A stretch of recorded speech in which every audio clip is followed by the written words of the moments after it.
media sagantaa qophii adda qabannee isiniif dhiyaannee jirra. Haga dhuma sagantaa kennaa nu hordofaa jechuun affeerraa kenna. Sagantaa qophii addaa kennatiin dhimma Osfaanaatti wal qabatee qindeessitoota koree magaalaa Siyaatal obbo Abdulaziz Daatuu qabannee isiniif dhiyaannee jirra. Haga dhuma sagantaa kennaa nu hordofaa isiniin jirra. Obbo Abdulaziz bakka yaamicha Oromiyaa Freedom Midiyaan isinii taasise kabajanii gara Oromiyaa studio kennaa dhuftan isiniin jenna. Ani sedduu galatooma yeroo keessan fudhattanii bakka kanatti haalata qophii Osfaanaa ilaalchisuudhaan marii akka goonuuf nu affeeruu keessaniif Oromiyaa Freedom Media hedduu galatoomii ati obboleessi Abdallaa ulfaadhuedha. Daawwattoota keenyaa obbo Abdulaziz yeroo jalqabaatti studio Oromiyaa Freedom Media dhufanii gaafiif deebii dhimma qophii Osfaanaa magaalaa keenyatti qophaa'uun wal qabatee nu wajjin taasisanii obbo Abdulaziz namni hin beekne hin jirtanii. Obbo Abdulaziz dhugaa dubbachuudhaaf osoo community illee hin jiraanne akka community tahee community deemu jechuu hin dandeenya. Uummanni keenyaas obbo Abdulaziz bakka itti yaame irraa hin hafu. Akkasumas nullee keessattuu Osfaanaan Siyaatiliif maal keessattuu yeroo sadaffaadhaaf magaalaa kanatti qophaa'aa jira. Bara 2002 bara 2010 kamma bara 2025 yeroo 29ffaa Osfaanaan asitti kabajaa jira. Mee Osfaanaan Siyaatiliif maali obbo Abdulaziz? Galatoomii ulfaadhu dura iddoo gaafii fi yaada ati na gaafatteetti hin darbineen dura studio akkana jiru akkana bareedu kana keessatti naaffertee guyyaa jalqabaatiif interview akkasii waliin godhuudhaaf carraa naa kennuu keetiif hedduu galatoomii jabaadhu itti fufi jedha. Tan sunaan gara yaada keetii gaafii kan keetii yoo deebi'ee jedhu yaada Osfaanaan uummata Siyaatiliidhaa fi eenyummaa isaati. Waan inni kaleessa gadhaabe keessattuu warroonni Osfaanaa yeroo jalqabaatiif gadhaabanii as keessa jiru. Warra akka maatii obbo Maammaa Mashuun dabalatee ijoollee isaanii dabalatee namoonni biraas jiranii warroonni lubbuudhaan darbanii warra akka Maamma Shalfaa fa'aa jiru. Rabbi rahmata isaa godhu. Namoonni biraallee hedduutu jira jechuudha warra Osfaanaa keessatti carraa guddaa qaban. Isaan sunniin yoo Osfaanaan yeroo sadaffaadhaaf deebi'ee magaalaa kanatti geggeeffamu gammachuu fi waa hedduutu itti dhagahama. Osfaanaan kun bakka kaleessa dhaabbate san irraa ka'ee bakka kana yoo ga'u ati ilma tokko agartee yoo argatte yookaan muka tokko yoo dhaabde mukni sun guddatee bakka tokko ga'e hammam akka gammaddu ilmi tokko ammoo guddatee ganna 29 haa jennu ganna 29 yoo ga'e hagam akka gammaddu ni beektaa jechuudha. Kanaaf akkuma san jechuu Siyaatiliif Osfaanaan. Obbo Abdulaziz keessattuu koree Osfaanaa taatanii magaalaa kanatti akkuma koroota hedduu keessatti hirmaattanii muuxannoo hedduu qabdaniin mee haalli qophii maal fakkaata? Akkamiin qophaa'aa jirtan? Yaa galatoomi Osfaanaan yoo garana dhufu akka salphatti hin dhufne irra darbuu kan dandeenye tiima keenya tiima madda walaabuu hedduu haa galatoomanii. Tiimni kun yeroo torbaffaadhaaf waancaa fudhatee jira. Yeroo kana keessattuu gaafa inni yeroo sadii wal faanaa fudhatu gaafa yeroo inni lammaffaa fudhatu ammoo sadaffaa irratti akkasitti taphatu yaada qabaataa turre. Inni sun akka carraa ta'ee hin milkoofne yeroo sadii wal faanaa injifatee tiimni kun bardheen gaddaa Minisoota irratti gaafa taphatanii.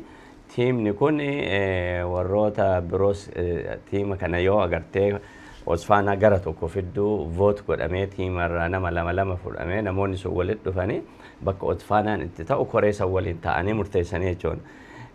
Tiimni sunis madda walaabuu waan jaalatuuf madda walaabuu qarqaaranii sagalee ta'anii fi yeroo 29ffaadhaaf Osfaanaan akka Siyaatil dhufu godhanii tiima madda walaabuu kan irra deebi'ee hedduu galatoonfachuu barbaada. Eega tiimni kun as fide waan kana eenyutu fudhatare hawaasni fudhatee waan kana qopheessuu qabaata.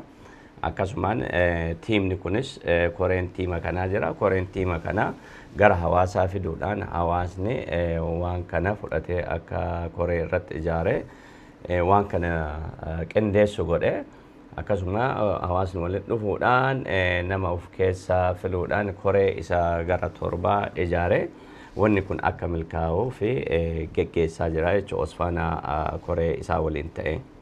Kanaafi haalli qindoominaa bareedatu jira jechuudha barbaada. Bareeda mee Seattle magaalaa West Coast keessaa magaalaa bareedduu gartee keessattuu Samara yeroo ammaa kun magaalaa turistiin hedduun itti dhufu istiidiyoomiin magaalaa kanarraa daqiiqaa 20-25 hin fagaata. Kanaan wal qabatee mee haalli qunnamtii namoonni dhufanillee hawaasa magaalaa kanaatiin akkamitti simatamuu qaban kana mee keessa nuu ba'a. Dura dursee Seattle lafa jaalalaati. Tokkoffaa immoo Ameerikaa keessatti Green State jedhamtee lafa beekamtu. Lafa yeroo kamiyyuu magariisaati. Lafa qabban isiis nama hin miine, isiillee lafa nama hin miine, lafa hedduu bareedduu jechuudha. Keessattuu yeroo ammaa kana mukaan kan faayamtee bosonni isii hedduu deebi'ee namatti tola. Kanaafi Seattle isii Osfaanaa qofaa miti isii ilaalchaaf dhufuun hedduu barbaachisaadha. Uummanni warri adii kun yoo argite turistii baay'ataa yeroo ammaa kana lafa kana laaluudhaaf daawwachuudhaaf garaagararraa yoo xiqqaate torbaanitti nama 50,000 oltu seenaa. Lafa guddoo laalchaafuu baay'ee bareedaati. Osfaanaan yeroo 29ffaa Seattle keessatti godhuun ammoo uummata Oromootiifis waan gaariidha. Osfaanaadhaafis guddina isaatiifis gaariidha kan jedhu qabna. Mee kanumaan wal qabatee uummanni magaalaa Seattle jiru istaatiksii isaa qabatamallee hin beekuu baannu nama 7,000 waan jedhamutu jira akka odeeffamutti istaatiksii isaa hin qabnu garuu mee hawaasni kun keessattuu hawaasni magaalaa Seattle abbummaadhaan waan atillee hawaasa kana geggeessaa jirtuuf rakkoo hunda keessattuyyuu hawaasa dursee dhaqqabu keessummaa isatti dhufaa jiru kan haala kamiin simachuu qaba jettanii irratti hojjetaa jirtanne. Dura dursee gaafii jalqabaa gaafii agartee baay'ina hawaasa kanaa magaalaa Oromiyaa xiqqitteedhaan Minisootatti aanee baay'inni uummatni keenyaa akka jiraatu magaalaa kana keessa magaalaa kana namni baay'inaan firrisu hin jiranatti hin fakkaatu. Kanaaf yoo xiqqaate nu ka tilmaamnu gara 15,000 akkasitti tilmaamna. Haa ta'uti ammoo agartee akka atuu jettee meebi 10,000 illee warri jedhu ni jira. Kanaaf uummata baay'eetu jiraata jechuudha magaalaa kana uummanni Oromoo. Kanuma laalchisee akkaatuma bal'inni uummanni keenya jiruun uummanni as jiru qofaa miti uummanni alaa dhufuullee uummata baay'eetu dhufaa kan jedhu tilmaama akkasii qabna.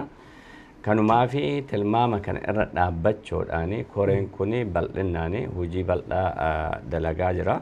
Qophii bareedatu godhamaa jira.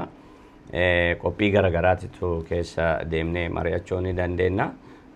Koreen kun gara koree torbaati. Koreen torbanuu agartee caaseffama garaagaraa qaba. Itti gaafatama mataa isaa danda'e qaba. Kanaafi dirreen kun ammoo xiqqoo magaalaa Seattle irraa magaalaa ollaa keessa jira. Magaalaa ollaa jiraatu malee baay'ina fagoodhaa miti. Fakkeenya Minisootaa yoo fudhattee jettee magaalaan isaanii walirraa faffagaata. Keenya kun lafti bu'aa bahiillee waan qabuufi magaalaan hedduu walirraa hin fagaatu.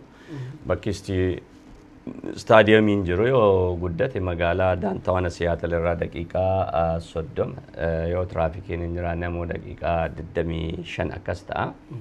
Kanaafi dirreen sunis dirree mijataa, dirree bareedaa, dirree yoo taphattuu miti yoo mateettee ilaaltu sitti tolu waan ta'eef dirree san filannee jechuudha. Bakka sanillee wanni godhameef dirree filachuudhaafi kanaafi qophii bareedatu jira. Bareeda kabraa Osfaanaan festivaalii Oromooti.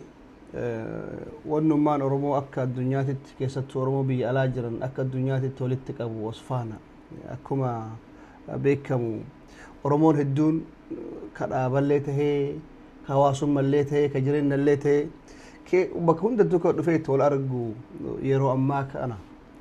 Kanaaf mee wantoota kanarraa wantoonni mijeessitan simannaa kana wanni addatti mijeessitan maal fa'a? Yaa galatoomii dura dursee uummanni Oromoo kun baay'in isaallee aadaan isaallee faaya. Aadaa akkuma bal'atetti bal'ina qubannaa kana bal'ateeni aadaa garaa garaa bareedaa qaba jechuudha.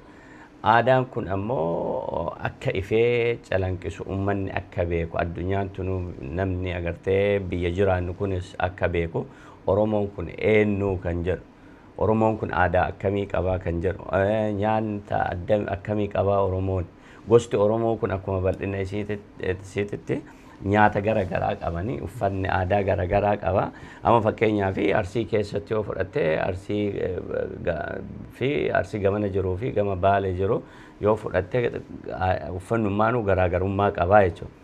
Kanaaf hundi isaatu itu hin hafin gosti Oromoo kutaa 11 kun kan calanqisu Osfaanaan illee Osfaanaan akkas waan ta'eef kan irratti qophii guddaa keessattuu dubartoonni waan kan irratti akka gaariitti qophaa'aa jiranii sani ka qophii Osfaanaa adda godhe jedhee yaada asiin dura akka argetti Osfaanaa baniinsa hedduu argee jira wannoo akkasii sunniin hin jiru. Dhangaan aadaa jira, uffanni aadaa jira, feestivaaliin Oromoon maal fakkaataa kan jedhu.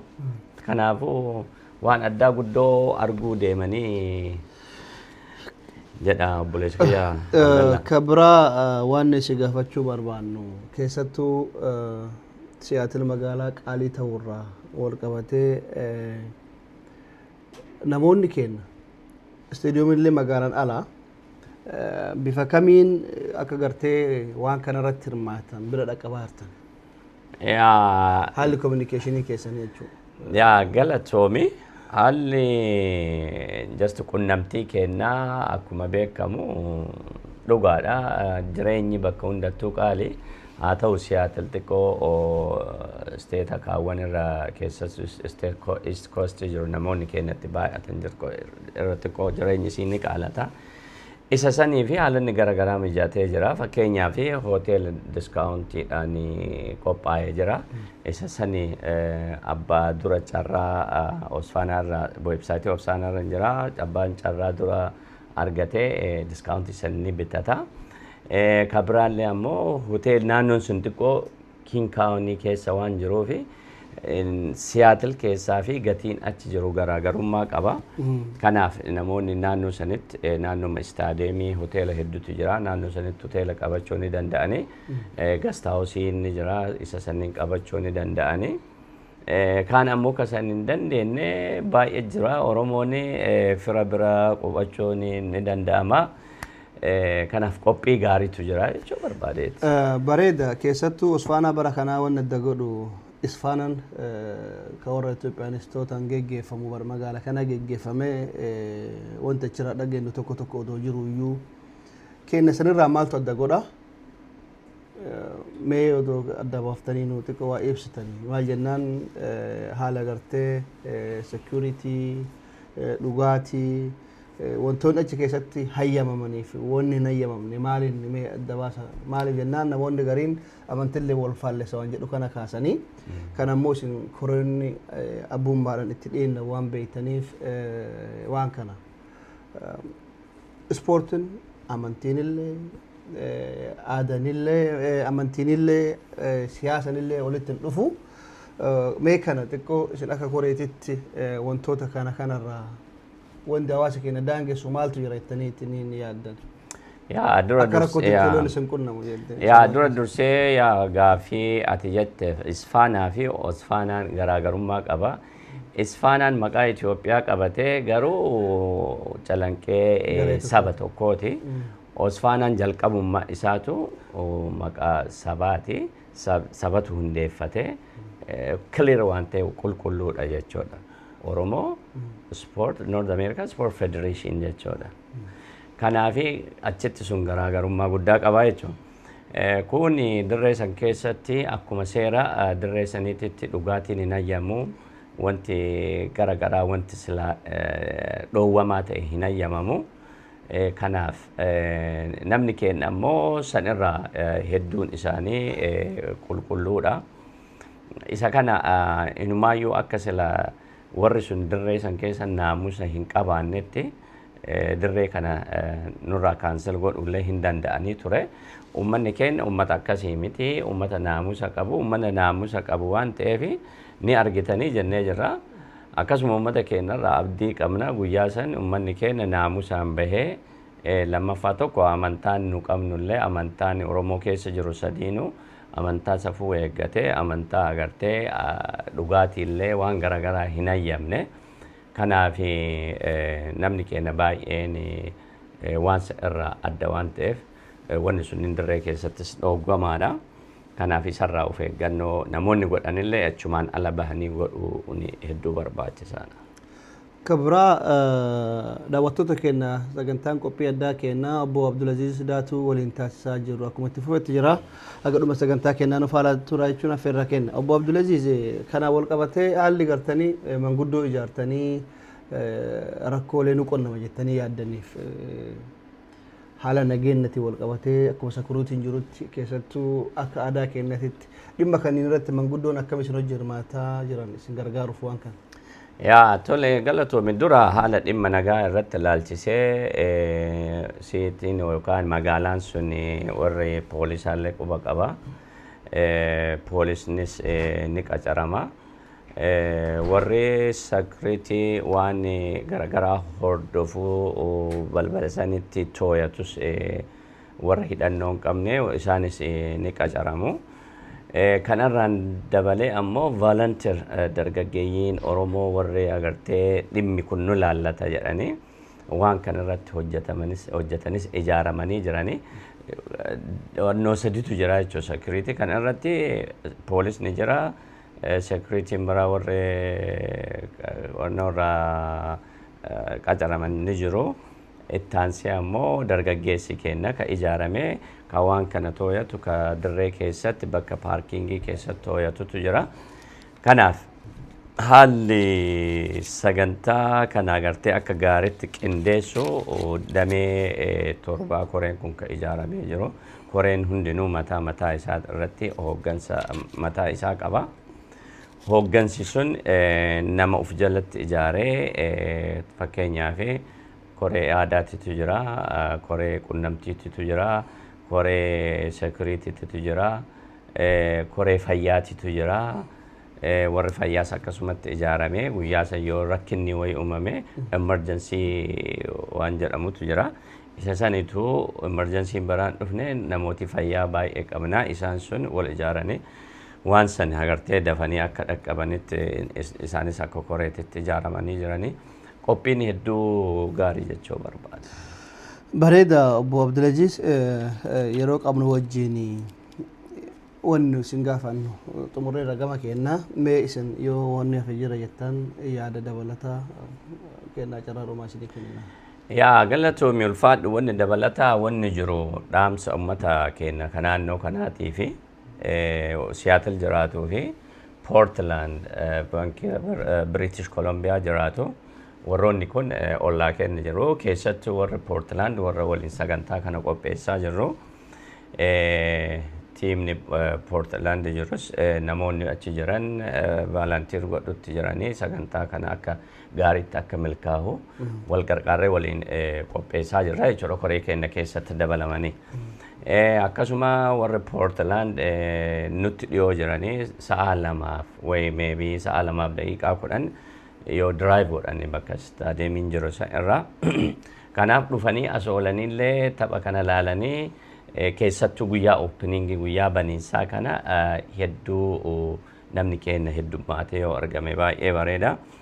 Warroota garagaraa bulchitoota magaalaa warra akka Port of Seattle Commissioner namoota agartee aangoo qaban namoota agartee hawaasa keenya as keessa jiruufillee bu'aa qabanii waan dhufaniif uummanni keenya baay'inaan argame sagantaa baniinsaa irra keessattu yoo hirmaate hedduu bareeda.